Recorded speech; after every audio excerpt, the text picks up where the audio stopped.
بسم اللہ الرحمن الرحیم۔ باب نمبر 1 ابتدا۔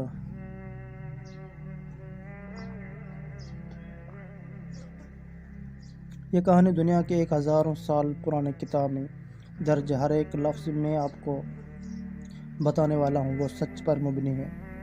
ہو سکتا ہے کہ آپ کچھ باتوں پر یقین نہ کریں، لیکن سچ اکثر فرضی داستان سے مختلف ہوتا ہے۔ ابتدا میں انسان کی خلق کے جانے سے پہلے، آسمان زمین کے بننے سے پہلے، ستاروں، وقت اور روشنی کے وجود میں آنے سے پہلے خدا کا وجود تھا۔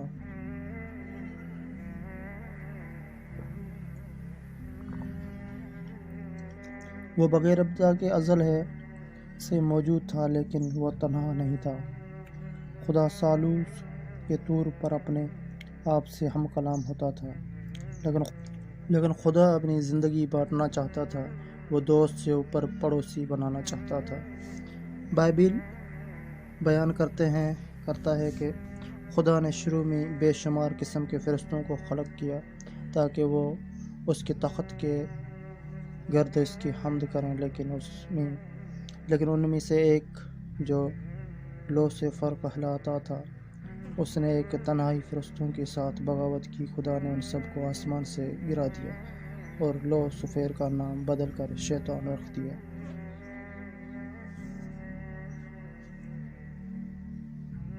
لیکن یہ کہانی فرشتوں کی نہیں، بلکہ اس میں خدا کا انسان کے ساتھ کام کرنے کا ذکر ہے۔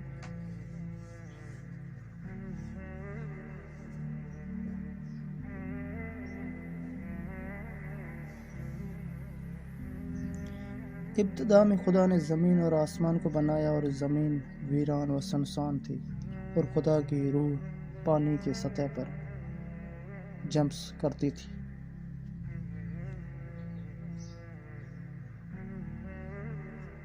اچانک خدا نے تاریکی سے کہا کر روشنی ہو جا، اور وقت جیسا کہ انسان سمجھتا ہے یوں شروع ہوا۔ نظریہ اب تک کا ایک غلط نظریہ ہے جو انسان نے خود ہی پیش کیا، اور وہ یہ سکھاتا ہے کہ انسانیت کا آغاز لاکھوں سال پہلے ایک گھٹیا درجے کی زندگی سے ہوا۔ بالکل ایسا نہیں ہوا جیسا کہ ان لوگوں نے خیال کیا۔ خالق نے یہ ارتقائی نظریہ استعمال نہ کیا، بلکہ خدا نے کلام کیا اور سب چیزیں وجود میں آ گئی۔ خدا نے 24 گھنٹوں کے 6 دنوں میں اس زمین پر جانوروں اور پودوں کو خلق کیا، اور چھٹے دن خدا نے زمین کی مٹی سے ایک نئی مخلوق تخلیق کی۔ خدا نے زمین کی خاک سے انسان کے جسم کو بنایا، اور پھر مٹی کے اس جسم میں اپنی زندگی کا دم پھونکا۔ انسان جانوروں سے مختلف تھا اور خدا کے شیاء پر جیتے جان ہولا۔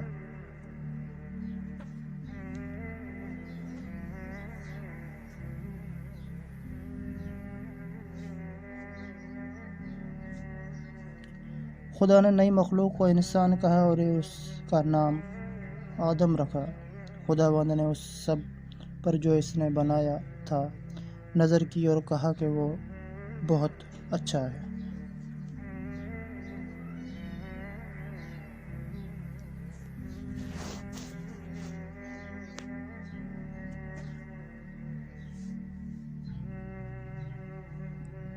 خدا ہر روز آدم سے کلام کرتا تھا اور سب کچھ بہت اچھا تھا، اور خداوند جانوروں اور پرندوں کو آدم کے سامنے لایا تاکہ اور ان کے نام رکھے۔ جیسے جانور گزرتے گئے، آدم کو احساس ہوا کہ اس کے پاس ان کی طرح کوئی مددگار نہیں۔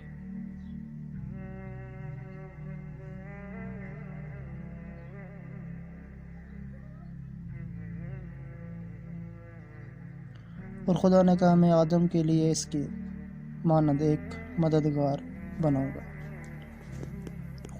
خدا نے آدم پر گہری نیند بھیجی۔ اس نے آدم کے پسلیوں میں سے ایک کو نکال دیا۔ خدا اس پسلی سے ایک خوبصورت عورت بنا کر آدم کے پاس لایا تاکہ وہ اس سے محبت کرنے والی مددگار ہو۔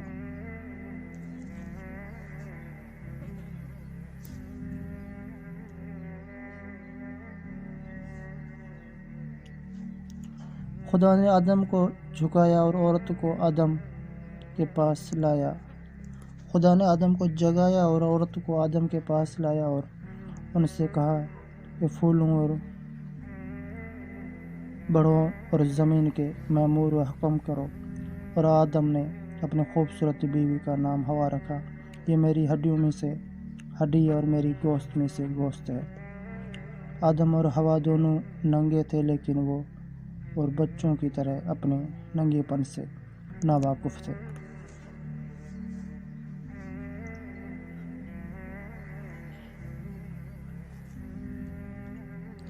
باغ عدن میں بہت خوش تھے کہ کسی قسم کے گناہ کا تصور نہیں تھا، نہ ہی بھوک تھی۔ وہاں نہ بہت سردی تھی نہ گرمی۔ خدا نے ان درختوں کی مطلق حکم دیا کہ تو باغ کے ہر درخت کا پھل بھی روک ٹوک کھا سکتا ہے، لیکن نیک بدی پہچان کے درخت کا پھل جو کہ باغ کے بیچ میں ہے کبھی نہ کھانا، کیونکہ جس روز تو نے وہ اس میں کھایا تو مرا۔ شیطان خدا کا دشمن تھا اور سب کچھ تباہ کرنا چاہتا تھا۔ جو خدا نے بنایا تھا اس سے ہوا سے بات کرنے کے لیے کسی ذریعے کی ضرورت تھی، لہٰذا اس نے خوبصورت مخلوق کا روپ دھارا اور اس کے منہ سے بات کی۔ یا خدا نے کہا ہے کہ تم باغ کے ہر درخت کا پھول نہیں کھا سکتے؟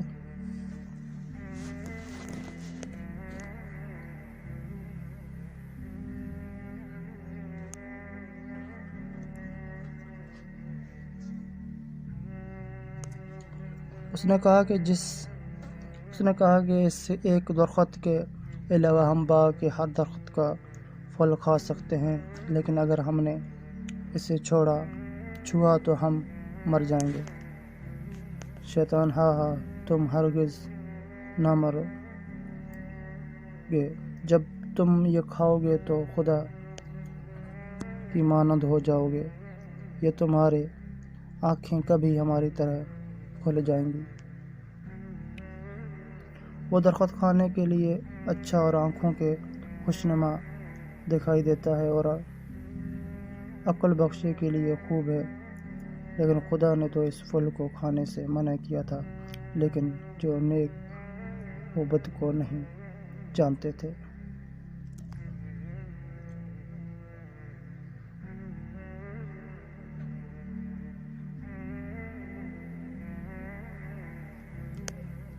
ہوا نے خدا کی نافرمانی کی اور اس پھل میں سے لیا اور کھایا۔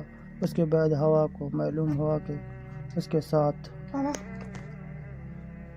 دھوکہ ہوا اور اس کی وجہ سے اس کی نیک و بد کی پہچان کے لیے آنکھیں کھل گئی، لیکن شیطان نے ان کو اپنے چنگل میں پھنسا لیا۔